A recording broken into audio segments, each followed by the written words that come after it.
Previously on the Psychology of Entrepreneurship.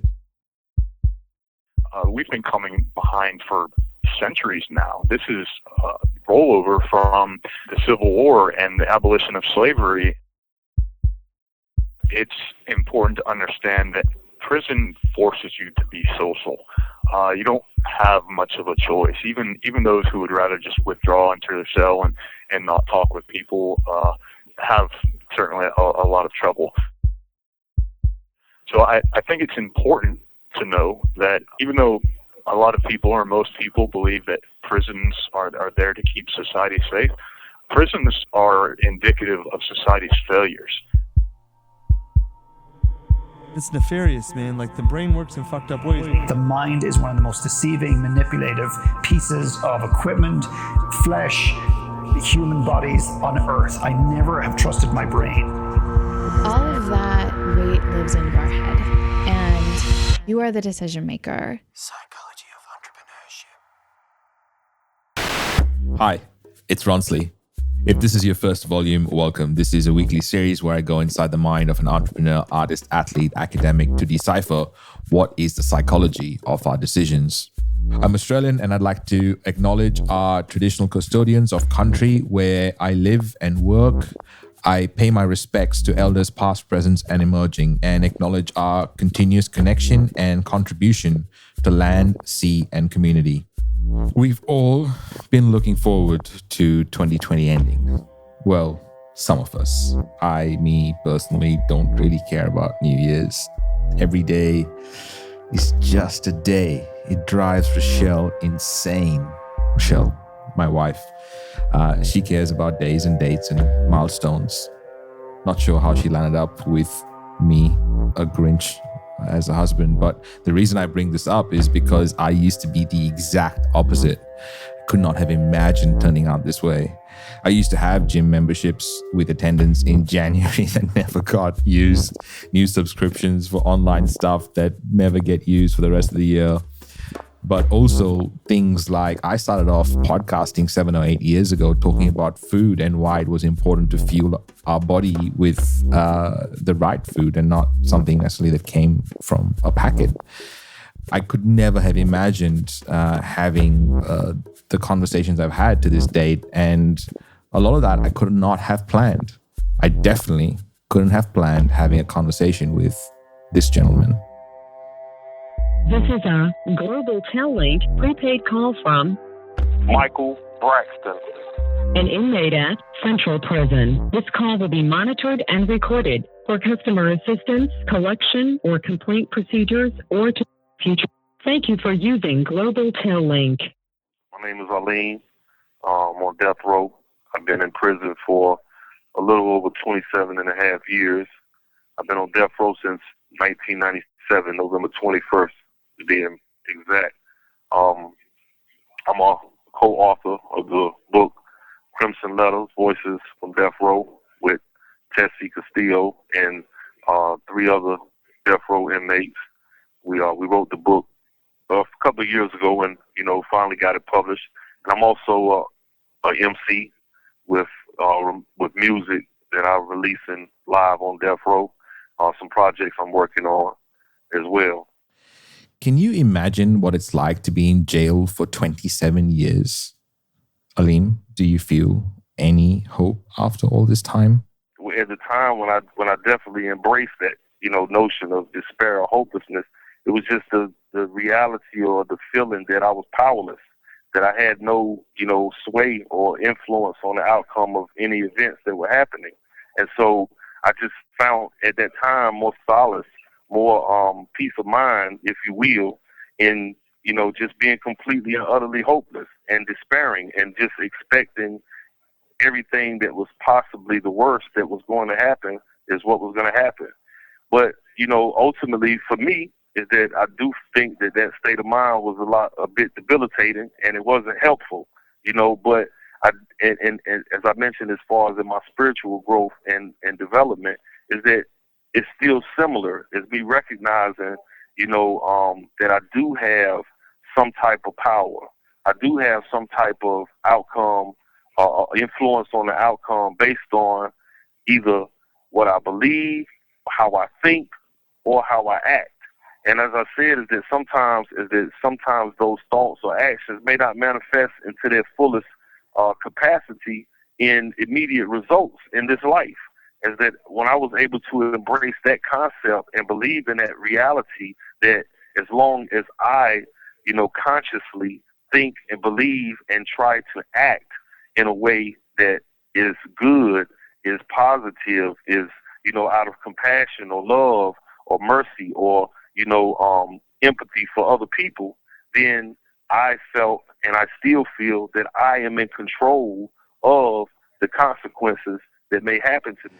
Is it weird for you to hear someone that is confined in this space to say that he is in control of the consequences that may happen to him? It definitely took me by surprise. And while you're listening and thinking about that, I know you're also wondering what it was like before Alim got to prison. I was definitely thinking about that. Well, Alim? One of the most defining experiences for me is my racial identity. My mother is white. My father is black. And, I was born in 1973 in Raleigh, North Carolina, which is in the South. And, being in the time period that I was born in and in the South, in the geographical area I was born in and raised in, is that I was an anomaly. That there weren't, any other people like me, and my mother's family totally were opposed to any type of interracial relationships. So she was cut off from her family as a result of giving birth to me. And my father went to prison while my mom was pregnant with me. And so therefore I was raised up as a child in low income housing projects in Raleigh, North Carolina by a single white mother in a predominantly black neighborhood. And that race became a defining experience that defined how I felt about myself, how I felt about the world around me, and it defined my interactions with people. Is that I developed a very, very strong sense of self-hatred for who I was. Is that I felt ashamed based on my racial identity. Is that I was made to feel that I didn't belong to any of the races that were around me. I was alone. Did you know that until federally overturned in 1967, most US states banned marriages and relationships between white and non-white people? Before this was overturned, biracial and multiracial children were considered illicit results of such illegal marriages and relationships. Through the psychology of entrepreneurship and all the volumes we've done, race and minorities come up over and over and over again. And I bet, just like myself, you've put Alim in some sort of a box. I bet you didn't think that Alim is actually a minority in prison. In prison, definitely, white people are the minority. And, being honest is, for the most part, in my experience is that they kind of are pretty oppressed in a lot of situations. Being that it's majority black in prison, is that definitely aggression is, towards a lot of whites. For instance, I've definitely known numerous occasions where, comments about white people, might be just thrown around, in a derogatory way, and white people might be sitting right there, but feel, defenseless to, stand up or say anything because they just, surely outnumbered.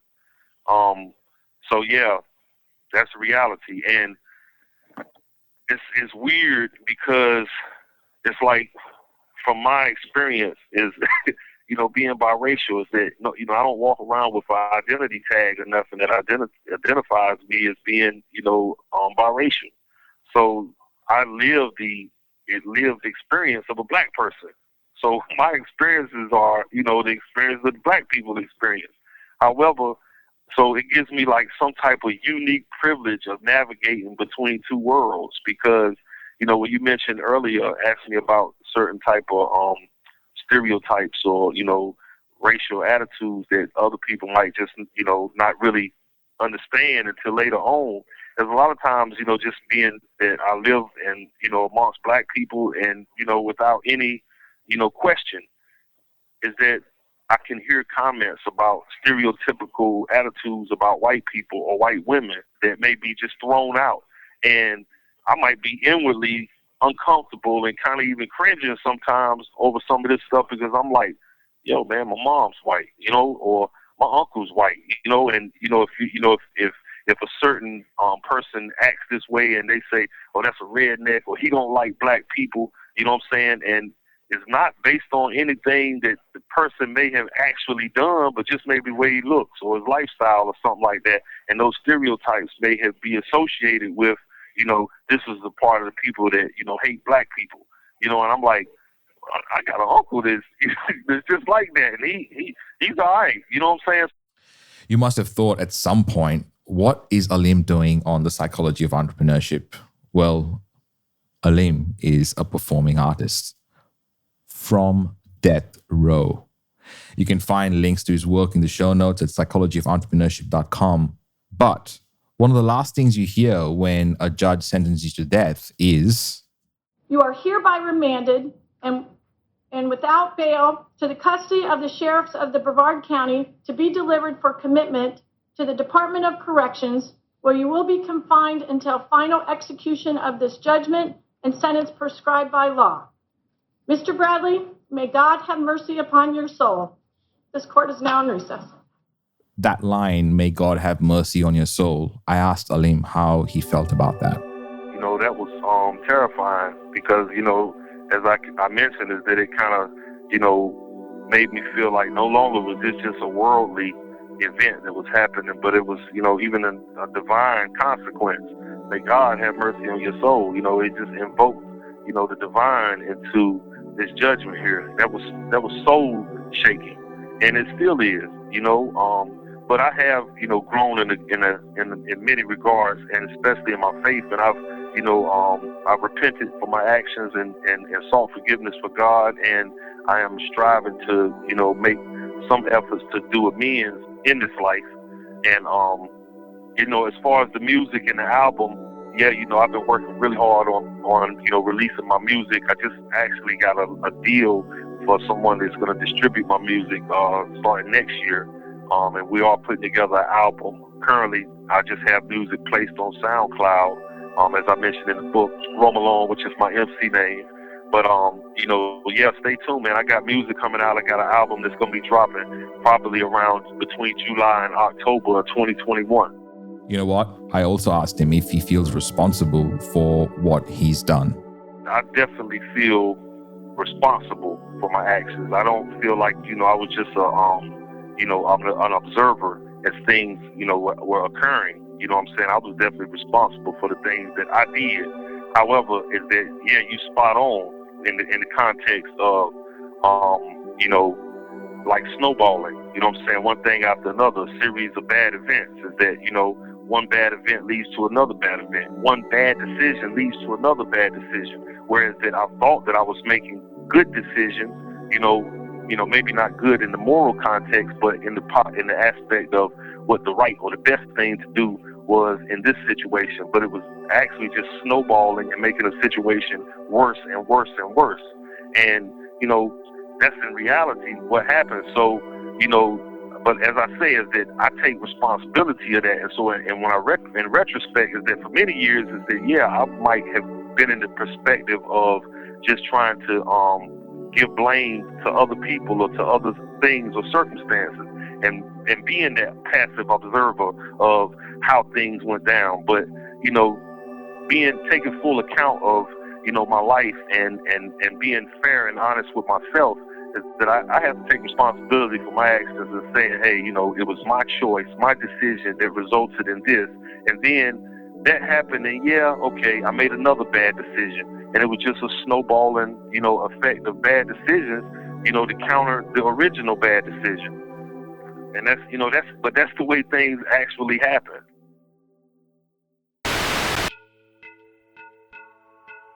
I bet you must be thinking, what has he done, Ronsley? I want to know what he's done. Well, when we come back, Aleem takes us through how he exactly got into jail, including how the gun went off.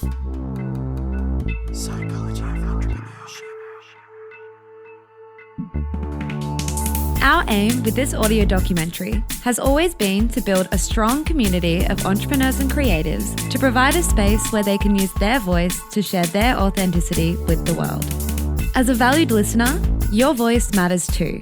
We love to hear your feedback and ideas, so don't be shy to let us know how we're doing in the ratings and comments. If you have a message for our production team or know someone who would be a perfect fit as a guest, you can find out more information on how to share your input at psychologyofontrepreneurship.com. Welcome back.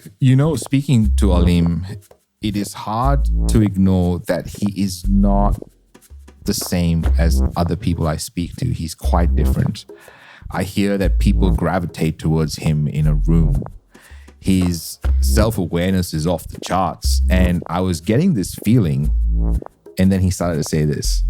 For one, let me just speak on the aspect of love and empathy and compassion that you started with.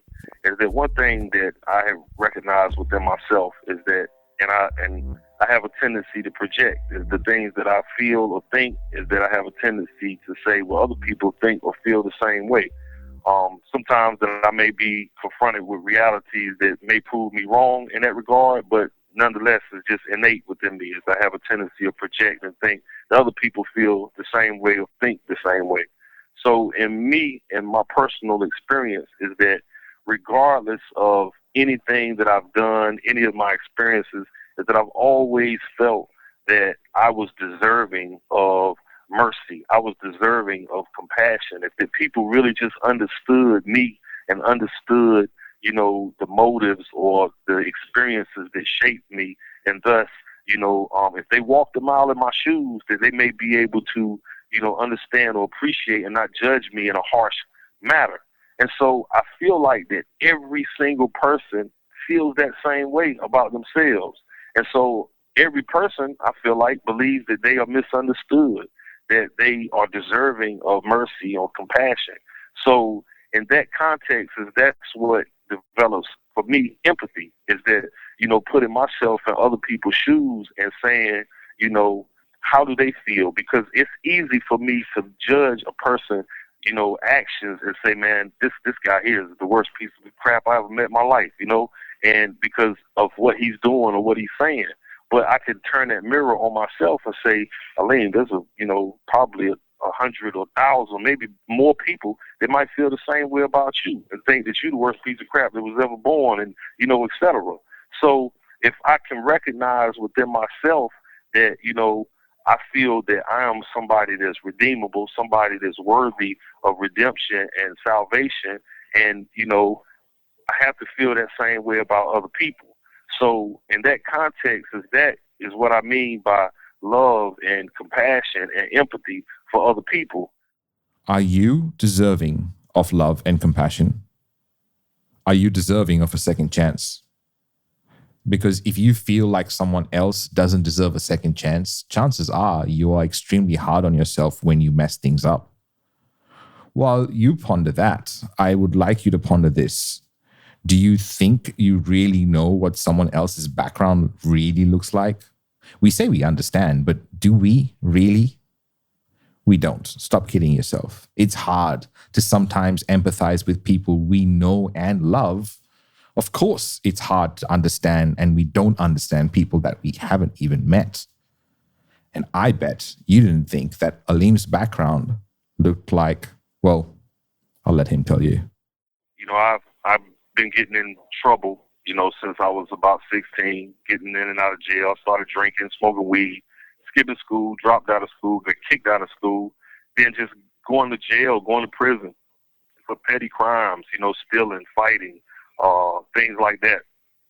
And it was in 1992, which was like my last prison stint before the current prison stint. Because I had met some people in prison. I was just exposed to different attitudes, different ideas about crime. And at that time, I was around people that was, drug dealers, that they was locked up for selling drugs. And I wanted to be a part of that life. the glamorization of, nice cars and jewelry and expensive clothes. And, I just didn't come from a background that had access to that type of lifestyle. So, for the first time, my eyes kind of got on that prize. And when I was released in 1992, those were some of the things that I wanted. And so I wanted to be a part of the drug dealer lifestyle. But I didn't have a door. I didn't have the key. I didn't have access to that world. And when I got out of prison, wasn't less than 2 weeks after I got out of prison, I had met a friend that lived in my neighborhood who, was into robbing people. And it just blew my mind because I was like, wait a minute, you robbing? And he said, yeah, and I couldn't believe that he could do something like this and get away with it. And he convinced me, yeah, it's easy, we can get away with it. And, in less than 2 weeks after I was out of prison is that I ended up participating in a robbery. And it was very easy. I got away with it. And after that, it just became a habitual type of criminal activity that I was involved in for about 2 months, is that I started robbing people. And as a consequence of that is that, I eventually, ended up killing 2 people. And that, the situation that resulted in that is, you always go back and try to reanalyze if I'd have did this, I'd have did that, blah, blah, blah, blah. But the reality was, I take full responsibility for my actions. I kind of, at the time, is that, I felt like the situation had got out of control, and I felt like I had to be the one that could, keep everything in control. So we had set out that night, me and a couple of other guys had set out to go out and perform some robberies. And in the course of that is that a guy just walked up to us, and we ended up kidnapping him, taking his car, putting him in the trunk of his car with the idea that we were going to drive around, use his car for a getaway car to perform some robberies. And then, I guess we were just going to let it go and, move on. It was all spontaneous. None of this stuff was thought out. We were just, a bunch of kids. I was 19. My co-defendant was 18 and another one was 20. And we just drove around performing robberies that night. And eventually I went into a store and, the robbery just went bad, and I ended up shooting the clerk by mistake. Didn't even intend to shoot him. The gun went off. I had tried to fire a shot into the air, to the ceiling, and the gun jammed. And then when I tried to reload it, is that it just went off and shot the clerk. And, I just kind of scared the crap out of me. But I killed him. And as a consequence of that, out of fear and wanting to try to cover up and get away with that, is that I shot and killed the person that we had kidnapped and had held in the trunk throughout that night. And, these were some horrible things. I take full responsibility for that.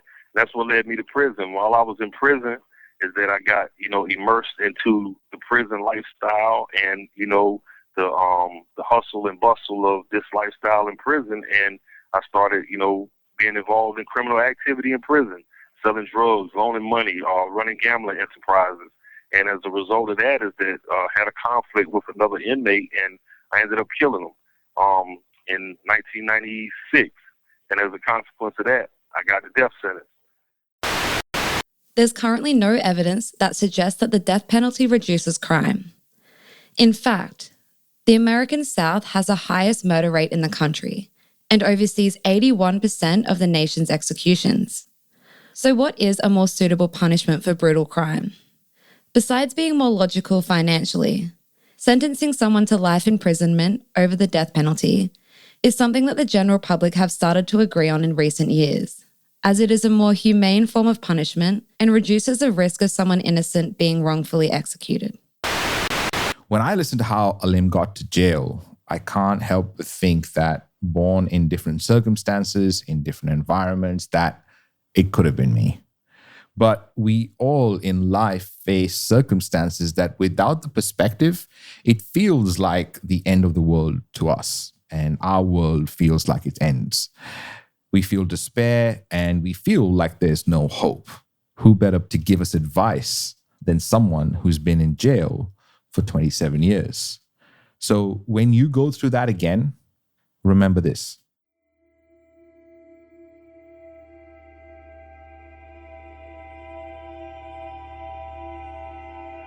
I think I have a line in the book that I may have quoted that says, we learn to embrace despair and fight against hope. That was a phrase that I kind of coined, from my personal experience of, being in prison, being on death row, doing numerous years in solitary confinement, and, the torture or agony that I could say that, hope had me experiencing, because hope in prison can be a huge devastation. When you hope for something and you constantly are let down, there's so many situations that have happened in my 27 plus years of imprisonment that have inspired me to have a great amount of hope and faith and belief that the outcome was going to be advantageous, it's going to be favorable, that it's going to be a break, that it's going to open up a door, opportunity for me. And then to be crushed, to be disappointed, to be let down, it just made the experience of confinement, imprisonment, start all over again. It was devastating.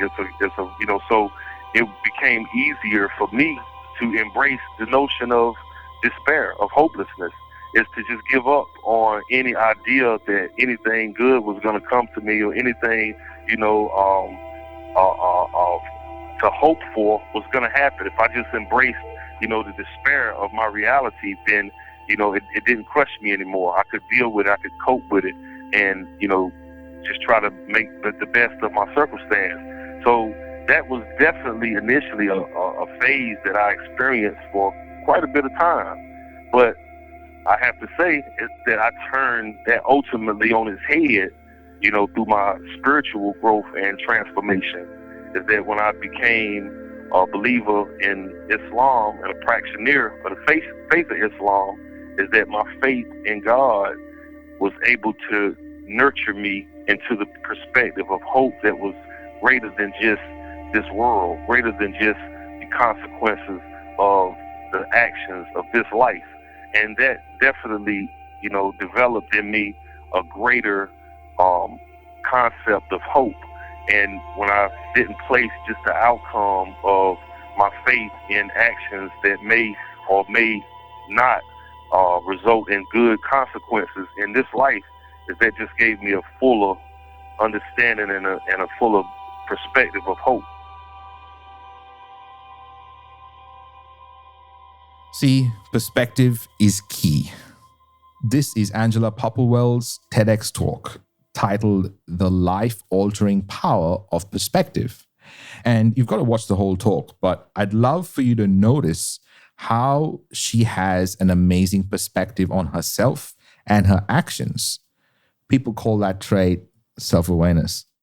You see, prior to New York City, I lived in some communities in India with a gypsy community in Romania. This is really pixelated because it was taken on a disposable camera in 2006.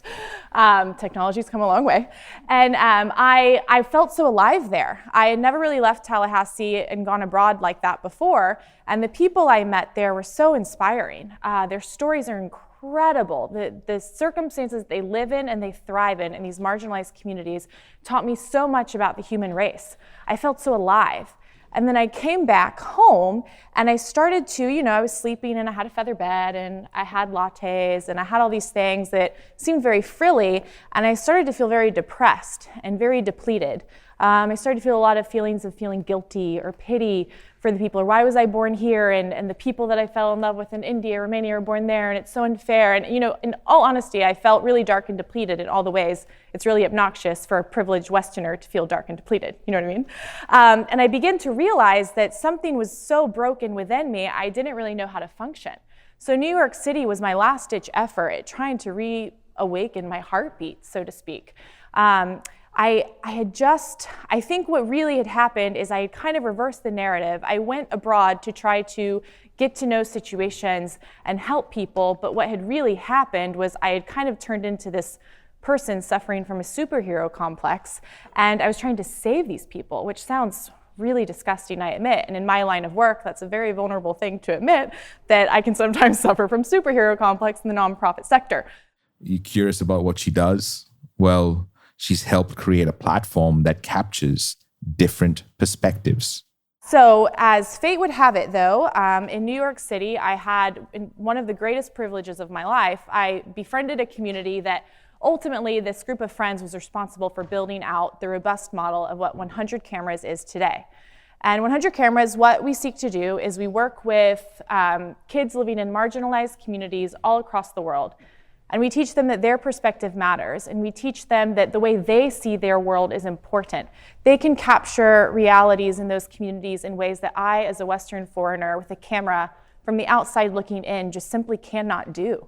They can tell in such a true, untainted way that still shows that life is beautiful to them. They're documenting things in their world that shouldn't be that way. Kids are walking hours to get water that oftentimes is not clean water. They're going to schools in huts. They've actually suffered from what starvation feels like. We know life shouldn't be this way for them, but they're showing it in a way that has such hope and joy and has such dignity as a fellow human. You know, part of me having these conversations that frankly few people on the planet get to have, I feel extreme privilege to be in that position for sure. But what I love more than anything else is a shift of perspective while I'm having these conversations. It helps me with my blind spots because, you know, we all have them. So before we wrap up this volume, this first line that Aleem says here just blew my mind when I heard it because I never thought of it from his perspective. And it confirmed my intuition about always not knowing more than I actually think I know.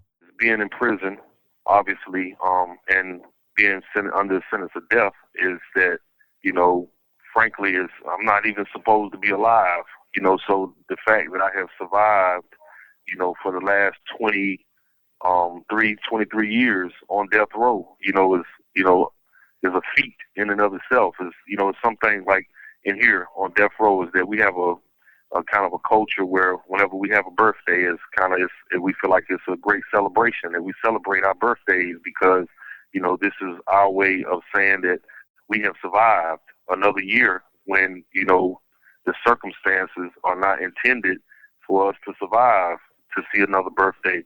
So the fact that I have continued to live, you know, this is a form of protest, a form of resistance, a form of, you know, defying the sentence that, you know, I was sentenced to.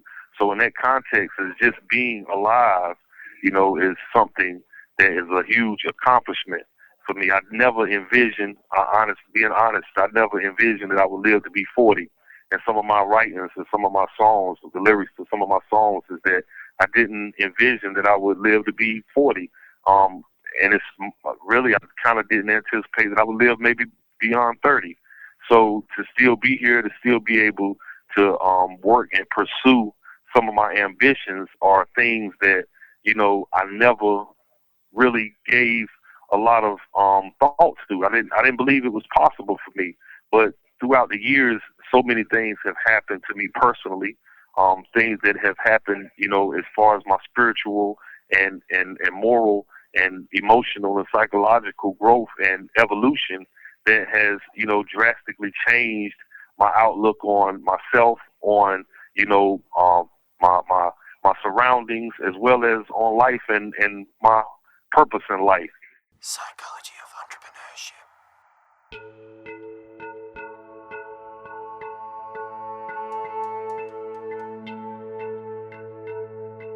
Coming up on the Psychology of Entrepreneurship. When I was about 17, it was my first stint on prison. And I was like a nervous wreck. Like, this is prison, and I'm here. Like, I'm still kind of trying to fathom what next months and years will be like for me. And I was just all over the place. Especially for someone who is entering into the prison system for the first time, it is the scariest feeling in the world. Because I honestly didn't know if I would make it. Like, I thought that I was like entering into the last days of my life. I am a work in progress. I really am. Some days I wake up and man, it's still a struggle. It's still a struggle to get to that point where I am okay. Psychology of Entrepreneurship. I interviewed Aleem because Michael Jerome Braxton, which is his name before he converted to Islam, who's also known as Aleem, is a rapper and spiritual leader on North Carolina's death row. A reformed prisoner known as Rome Alone in the rap world, he has the distinction of being the only rapper in the world to release music from death row.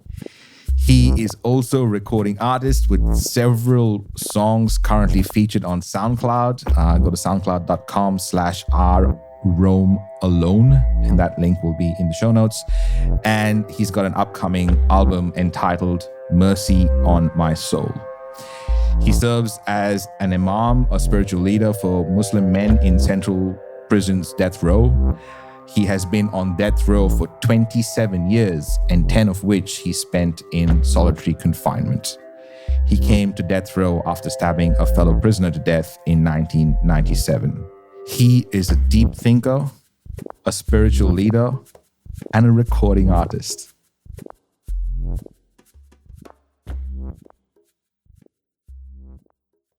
Psychology of Entrepreneurship. This is a Must Amplify production. Special thanks to every guest expert that has appeared on the show. Editing, voiceovers, and sound design by Kaylee Bonnyman and Tiago Vega. Guest research by Jenna Elliott. Content by Corinne Castles. Project managed by the legend that is Kaylee Bonnyman. Produced and hosted by me, Ronsley Vaz. For more episodes and way to listen, go to mustamplify.com/POE.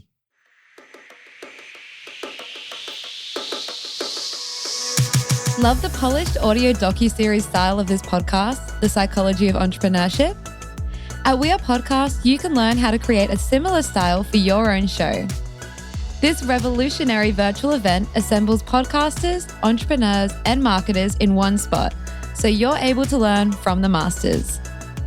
Head straight to wearepodcast.com to reserve your spot at our next event.